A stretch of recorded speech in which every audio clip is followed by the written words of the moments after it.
Hello friends, நீங்களாம் எப்படி இருக்கீங்க? இப்போ இன்ஸ்டண்ட்டாக நம்ம புளியோதரை ப்ரீமிக்ஸ் பண்ணி வச்சுக்கணும் அப்படின்னா அரை கப்பு உளுந்து எடுத்துக்கோங்க. வெறும் வானிலையில் ட்ரையாக அரை கப் உளுந்து வறுத்து எடுத்து வச்சுக்கோங்க. அதுக்கப்புறம் நான் அரை கப் கடலைப்பருப்பு போட்டு வச்சுருக்கேன், அதையும் நான் வறுத்து எடுத்துக்க போகிறேன்.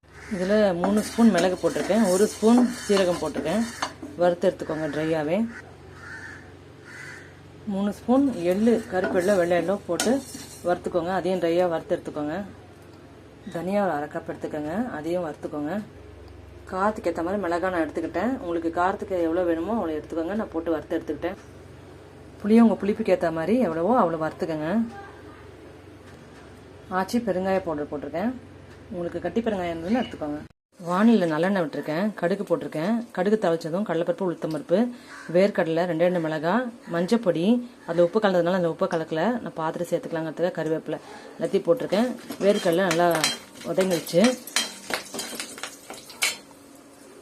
இந்த மாதிரி ஒரு ப்ரீமிக்ஸ் பொடி பண்ணி வச்சுட்டிங்கன்னா நம்ம டக்குன்னு எங்கேயானு காமன்னா கூட இந்த மாதிரி போட்டு நம்ம ரெடி பண்ணி நம்ம டக்குன்னு சாதத்தில் கலந்து எடுத்து சாப்பிட்டுட்டு இல்லை கையில் கூட எடுத்துகிட்டு போயிடலாம். பண்ணி பாருங்கள். பிடிச்சதா லைக் போட்டு சப்ஸ்கிரைப் பண்ணுங்கள் ப்ளீஸ். Bye friends. சாதத்தில் போட்டோடனே நல்லா மிக்ஸ் ஆகிடுது பாருங்கள். உங்களுக்கு வெல்லம் வேணுன்னா ஆட் பண்ணிக்கோங்க. அவ்வளோ உதவியாக வந்திருக்கு. இந்த மாதிரி டக்குன்னு நம்ம இன்ஸ்டண்ட்டாக போட்டு கலந்துக்கலாம். Bye friends.